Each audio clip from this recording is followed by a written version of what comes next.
Welcome back to part 2 of Active Directory best practices, how we can reduce the attack. Last module we spoke about the implementing least privilege admin account or modules. This time reducing these privileges, how we can reduce these privileges, the enterprise admin, the cloud equivalent cloud called global admin, enterprise admin, and domain admin. So first, focuses efforts on the accounts whose privileges create the greatest risk. These the built-in accounts and groups in AD, privileged local account on workstation, and member of servers. Then we secure the local administrator account. Built-in admin account should never be used as a service account on the servers. They should not be used to log on to local computers except in safe mode. Implementing setting via GPO to prevent each computer local admin also can significantly reduce the likelihood of success of attack targeting local admin account. So basically, create another account, use the least privileges, and these accounts you should not use them because they are known to the attacker. Hence, we're trying to avoid people not guessing what they are. Okay, securing local privilege account and groups in Active Directory. Important note, you should test all the settings thoroughly to determine if they are appropriate for your environment. Not all the organization will be able to implement these settings. Securing built-in admin account in Active Directory. Enabled account is sensitive and cannot be delegated. Flag on the account. Enable a smart card is required for interactive login. Flag the account. Disable the account. Configure GPO, restricted domain admin account on domain join system, and configuring GPO to restrict admin account on domain controller. Configure auditing for built-in account. Basically, disable and in this privileged account, perform logging in to like domain controllers and servers, and then use GPO with monitorings. Next is secure enterprise admin account. Enterprise admin group should contain no users on day-to-day except for root domain admin account, which is already secured.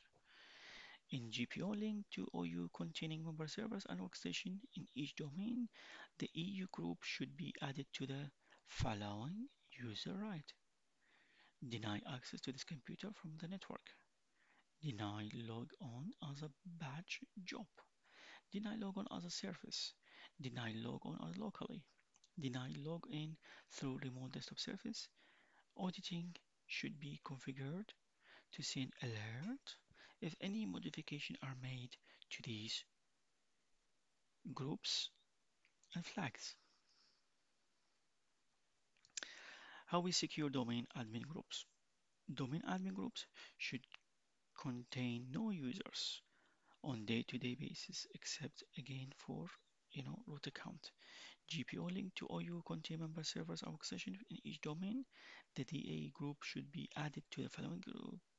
Basically, deny access the computer from network, bad job locally, desktop, and similar to the enterprise again. Next is securing admin group in AD. The administrators group should contain no users. Again, similar to the previous one. GP link, same thing, not allowed servers or workstation each domain. Admin need to deny access to computer from the network, bad jobs, and service.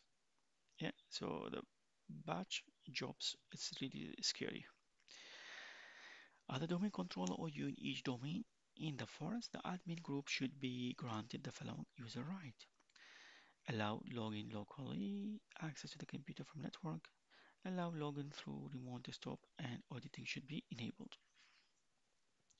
Next is the role-based access control for AD. What is the RBAC?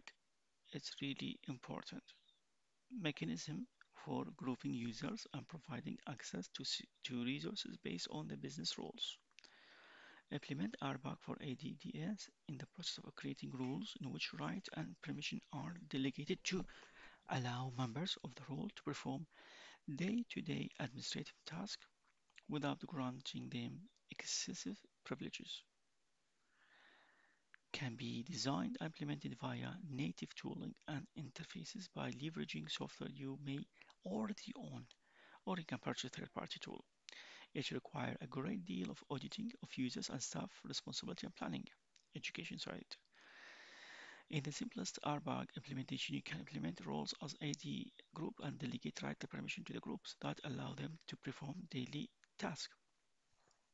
In other cases, you may need to create security groups and delegate right and permission to AD, object file system, and object registry.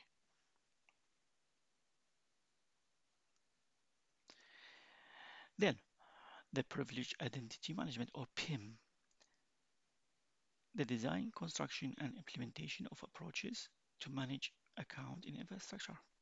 It provides mechanisms by which accounts are granted temporarily right and permission required to perform the activity, typically involve one or more of the following features: credentials for vault, time-based access, one-time user credential, workflow granted, and privileges with monitoring, replacement of hard-coded credentials such as username, password, script with application API options, and automatically managing of the service account credentials.